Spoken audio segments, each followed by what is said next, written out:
अहिल्यादेवी होळकर शिक्षण संस्थेचे अध्यक्ष व सामाजिक चळवळीतील एक वटवृक्ष माननीय प्राचार्य आर.एस. चोपडे सर यांना विधान परिषदेवर संधी द्यावी अशी जनतेतून मागणी होत आहे.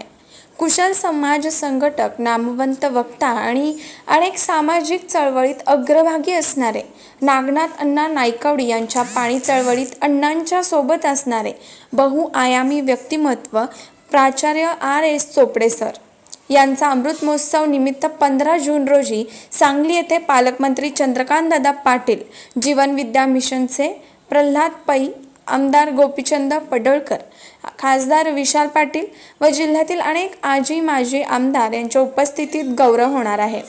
त्यानिमित्ताने सरांच्या शिक्षण व सामाजिक क्षेत्रातील योगदान लक्षात घेऊन चोपडे सरांना मुख्यमंत्री देवेंद्र फडणवीस साहेब, पालकमंत्री चंद्रकांतदादा पाटील व आमदार गोपीचंद पडळकर यांनी विधान परिषदेवर संधी मिळवून द्यावी अशी कवठेमहांकाळ येथील बैठकीत मागणी करण्यात आलेली आहे.